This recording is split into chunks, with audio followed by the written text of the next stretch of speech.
Welcome to Wine Soundtrack International. Listen to the passion with which producers narrate their winery and their world. In 30 answers, discover their stories, personalities, and passions.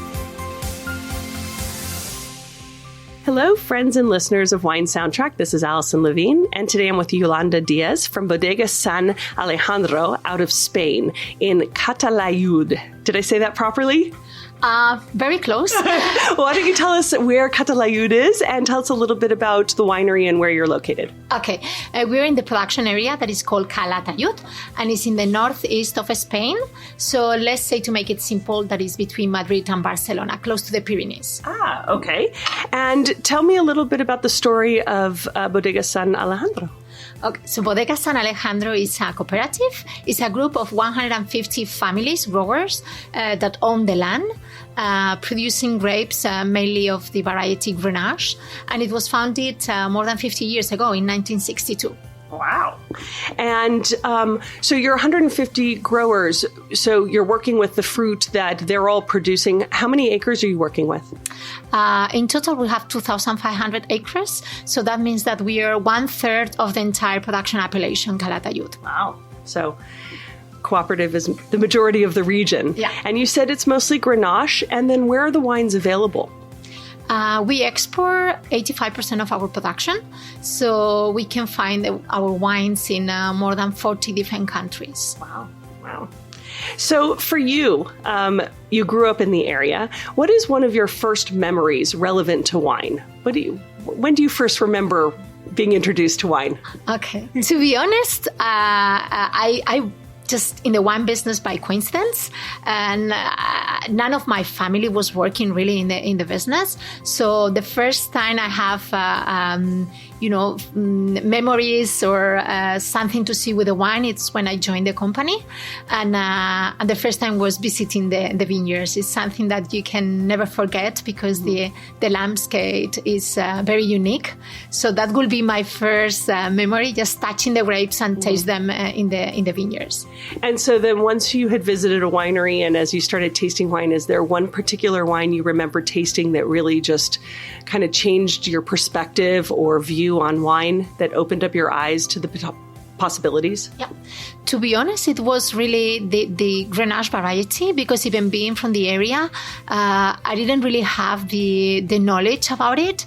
And I was also drinking wines at that time, but never the variety as I know it now. And I was very surprised because I thought I was expecting something lighter and something more, easygoing. And when I drink it, I thought, wow, this variety really is very concentrated. I realized it was completely different what I have in my mind. So Grenache wines will be in general.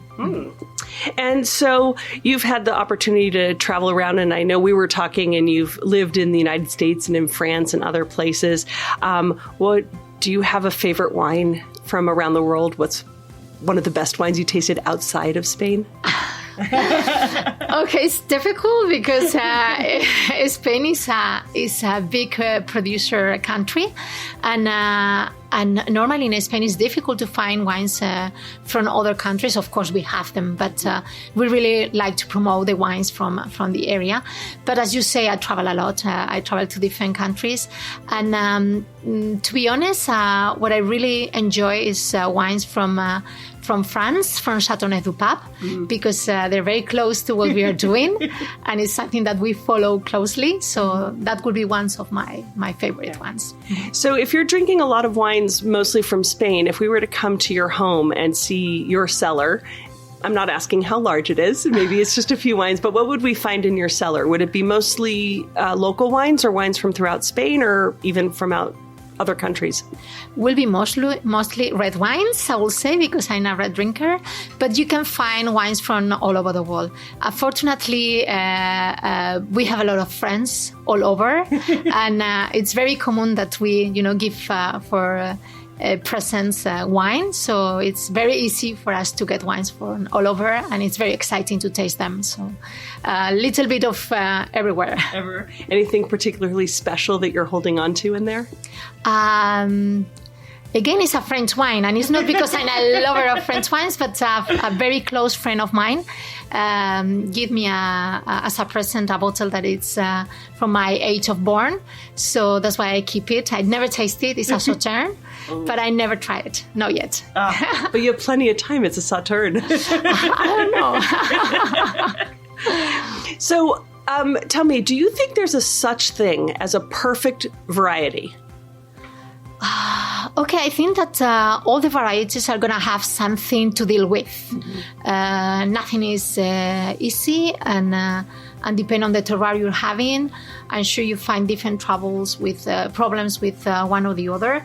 But to me, the one that I know more is the Grenache, because we are specialists in this variety, and I think that is a variety that if you really know how to work with, because it's very difficult, it's very delicate, but if you know how to, I think it's perfect, because you have the perfect, it's very fruity, but it has a very good character.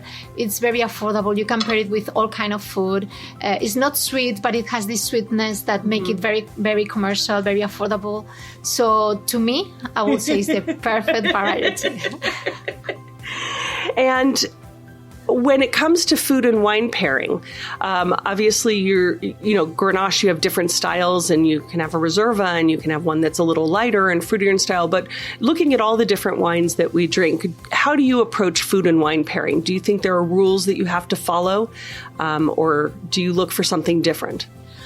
I think that it used to be a lot of rules in the past, but more and more people is very open to taste different wines, different food. So I'm very open too. I think that when people say that white wines is for fish or shellfish, and the red wines are for meat, I not very agree with that, because now the wines are just to enjoy it with all kind of food, texture, and now more than ever, the cuisine has developed a lot. Mm-hmm. So you can even taste different kind of cuisines in a dinner. Mm-hmm. You can change a lot of flavors, and you're drinking the same wine, and the wine pairs perfectly fine with the whole dinner or the whole lunch. So I'm very open, and I think that wines are really just to enjoy whatever you want. Yeah.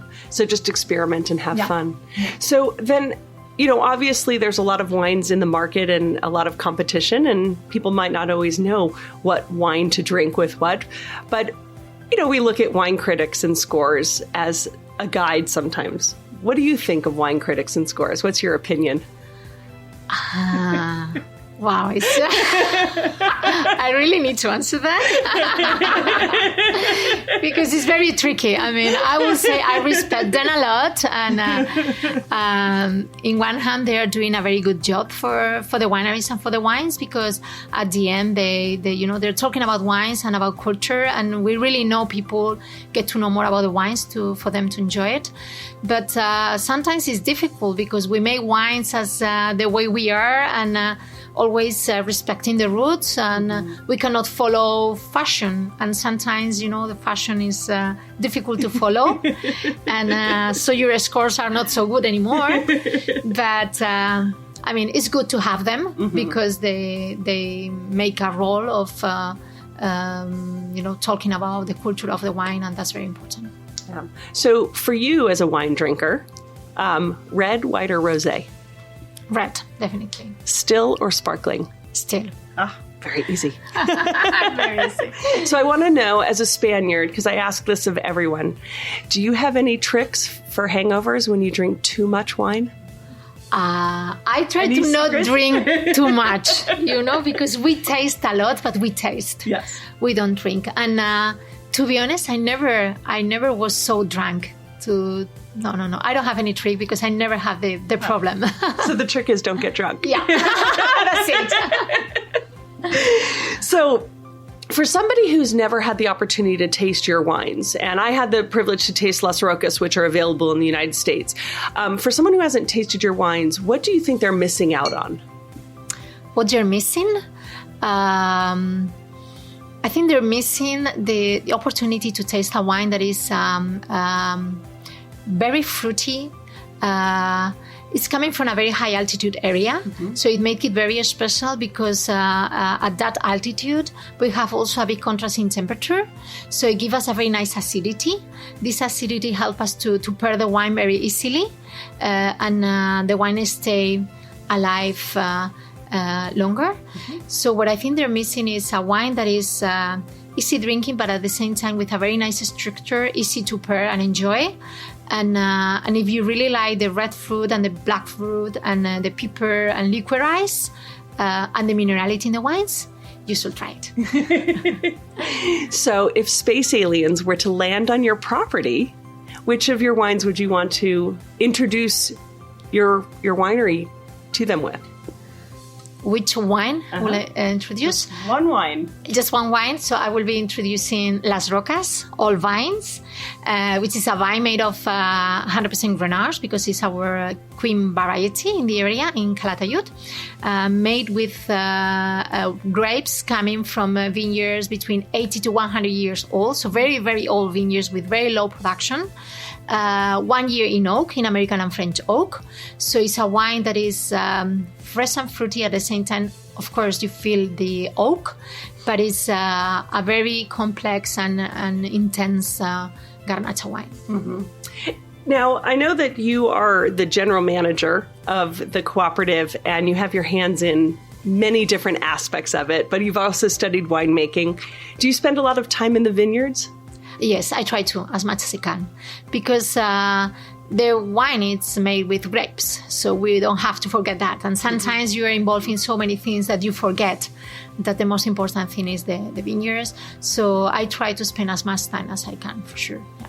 And with the vintages in your region, do you see a lot of variation from vintage to vintage, or do you see more similarities from year to year? Yeah. What I see is a change in the climate because of the global warming.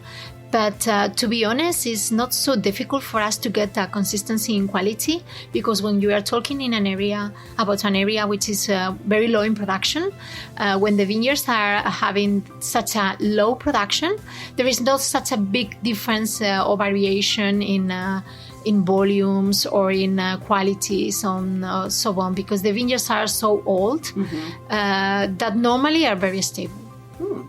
And you have a lot of growers that are members, and it's a little different than a winery where it's maybe a small team of people. You have a lot of members. Do you have any traditions that you do at the start of harvest? Any sort of parties or traditions that you guys do? Or maybe at the end? What we do, it's more not only our winery, but in the area, like the production area with the appellation. It's a kind of harvest party, or let's call it like that, where we celebrate that the harvest is coming, and we try to everybody's thinking like, let's hope that the weather is gonna be good and the vintage is gonna be perfect. Yeah. So a big celebration before the hard work in the area. So when you were a little girl, what did you want to be when you grew up? Wow, I don't even remember, and I'm very young. But to be honest, I was not thinking about wines at all. I don't know. I think I wanted to, for sure, I wanted to work in a company.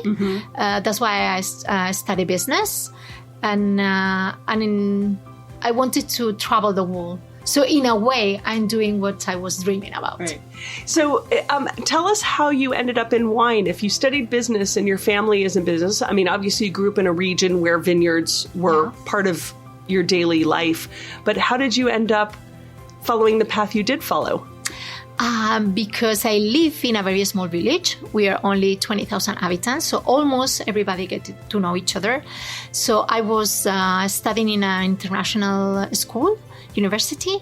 I've been living in different countries, like in Holland, in France, in America. I was studying in America for 1.5 years. So when I came back, when I finished my studies, they contacted me. They wanted to develop an export department. So I didn't have any idea about wine at that time, but I could speak languages. So that's what they wanted. They wanted to create and to export the wines to all over the world. So I thought that's why they proposed me. And I thought, okay, let's get some experience and we'll see. I wanted to follow my career and to study an MBA.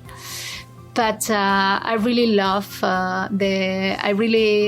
the wine business, and I decided to stay and study. So that's why, meanwhile I was working, I decided to make a master, and I did the studies of winemaking, viticulture, and marketing of wine.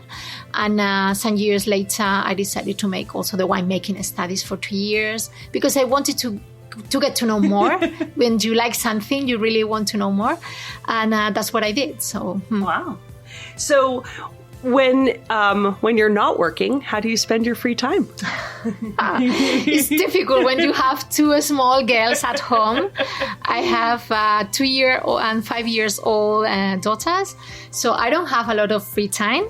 But if I have it, what I really enjoy is just to relax, to spend some time with my family, to travel with them, and just enjoy life in a very relaxing way. Mm-hmm. Any particular sports that you like to do?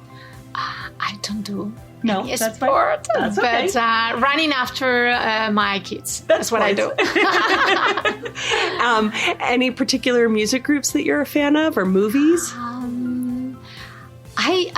I like all kind of music, to be honest. Whatever is in the radio, I follow that. Uh-huh. I don't have any specific band or singer, or I really like all kind of music. And I do have to ask, because you're a Spaniard, and do you have a sports team that you follow? Okay, I follow more Real Madrid.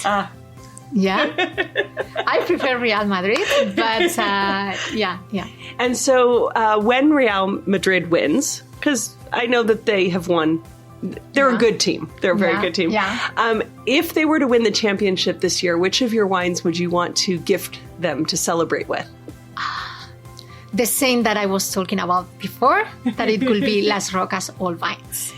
Well, that's the wine that everyone has to drink then, if that's what you're going to introduce them to and to win with. So when you think back of your life and your career, is there a piece of advice that you were given that is one of the best pieces you think you've ever received, and who gave it to you? I will say from my mother, mm-hmm. and it's a very typical one that is like be yourself and try to follow always the good way and be yourself. That's it. Well, that's good advice to live by. And if you could give our listeners some advice, what advice would you like to share? I'm not an advisor. I'm not going to do that. Maybe try Grenache variety. That's a good advice. That's advice. So when you look back at your career in the wine industry so far, you have a long career ahead of you because you're very young. Yeah. What would you say is one of your proudest achievements so far in your work? To say that I did a lot of them is too much, but to be honest, it has not been very easy for me. I've been 22 years working in the cellar, and we really start from zero. So whatever we have done, it's every year is one challenge and one thing, and I'm very proud of everything we did. And the team we always, our slogan in the winery is different by nature, because we're different because of the mother nature we have, mm-hmm. Very special natural conditions, but we are different because of the team, because of the people behind that. And I think that with all the people, and we are 25 employees and 150 growers, we got a lot of things, and all of them I think are big things and to be proud of. I think so. Mm-hmm. I would like to add that I think it's impressive to be a woman heading a cooperative mm-hmm. in an old world country. So I think that's an achievement. Thank you so much. So I want you to complete a sentence for me. A table without wine is like? A life without music. Okay, so now I need you to imagine a situation, because, we're sitting here in Los Angeles and we're in a hotel where you just saw celebrities. So just think celebrities. It could be an actor, but it doesn't have to be. But if the paparazzi were to take photos of somebody sitting in a restaurant with a bottle of your wine sitting on the table, who would you want to be drinking your wine? A celebrity? Oh. I don't know what to say. I don't know what to answer. Because we make wines for for every day, and we make wines that we want everybody enjoy it. So for us, it's so important that normal people that nobody knows drink and enjoy the wine. So I never think about celebrities when we are doing wines. We always think about we want to make wines to impress the consumers, our customers in general. You never think about a celebrity drinking them. So for me, I think that what I would like to see is just simple people like us enjoying the wine and not being so well known or nothing so special. I will enjoy seeing people drinking the wines in any occasion and with the family. That's it. I think that's fantastic. That's right. Just more people need to go out and then your dream will come true. More people drinking Las Rocas or any of your wines. And So you were talking a little bit that there's been some climate change and it continues to happen. You think we'll still be drinking wine in 500 years? Yeah, sure. It's not going to change. No, it can change. But if for some reason the world was to end and you were sent to a deserted island, tell me which 3 wines you would take with you. Okay, so Las Rocas Viñas Viejas. It's a must. I'll be taking also Alvarinho from Martin Codas, because you also have to have a very good white wine. Yes. And I will be taking, I'm not going to say any other one from our winery, because I would like to have something different. So I will say also a wine from France, from a very good friend of mine that helped us a lot in the winery and is working with us as a consultant, as a winemaker. So I'll be drinking a Domaine Lafarge red wine. Okay. And what region is he from? It's in Languedoc-Roussillon. Oh, okay. Okay, so now we're going to play a little game with those wines. Okay. So wine soundtrack, we like to play a little game with wine and music because we like to listen to music, or it makes us think of a feeling. Wine gives us a sensation. So some of the wines you've spoken about, I want you to pair them with music. It can be a genre, it can be a particular song, whatever comes to mind. But if you were going to be drinking your old vine Grenache, what would you want to be listening to, or what does it make you think of? So difficult questions. My goodness. Okay. Can I start from the French, for example? Absolutely. It could be easier for me. The Languedoc-Roussillon red. Yeah. Okay. The Domaine Lafarge. I'll be drinking that, listening La Vie en Rose. Oh, okay. I love that song. The Alvarinho. I don't know, the Alvarinho with a typical Galician music. I don't have the name of the song, but I'm meaning about something very, very typical that is coming from there. They have a very special music. What is the style of music? Is it lively and Yes. Yeah. It's very lively. And Las Rocas. I will be listening to guitar. Yeah, with a Spanish guitar music. Yeah, okay. That would be perfect. Perfect. Little teamwork there. Okay, so now I have one more question for you. Of all the places in the world, all the winemaking regions in the world, what's at the top of your list that you want to go visit next? I have visited a lot of them, but I've never been in Argentina, and I would like to go there. Yeah. So you're going to plan a trip to Argentina. Yes. And if people want to plan a trip to Spain, can they visit you? And how can they visit you? Where can they find your wines? Yeah, they can. I mean, we are pioneers in our area receiving tourists. And we have very nice facilities with restaurant, with a theater of nature and senses. So it's We are in the middle of like nowhere, but fortunately we have a high-speed train, and the area is between Madrid and Barcelona, so it's very, very easy. Like we are just 1 hour by train from Madrid and 2 hours from Barcelona, so they can find us very easily. And the area is beautiful because we have also natural spas, we have monuments, so it's very rich. It's not only about wines, it's also about culture and spas, which is very beautiful. Fantastic. So if people want to go to Calatayud, they just hop on a train and then they can visit Bodegasan Alejandro. Yes, that's it. And they will be very welcome. Well, Yolanda, thank you so much for joining us today on Wine Soundtrack, and I hope you had a good time. Yeah, sure. Thank you for inviting me. Cheers. Thanks for listening to a new episode of Wine Soundtrack International. For details and updates, visit our website, winesoundtrack.com.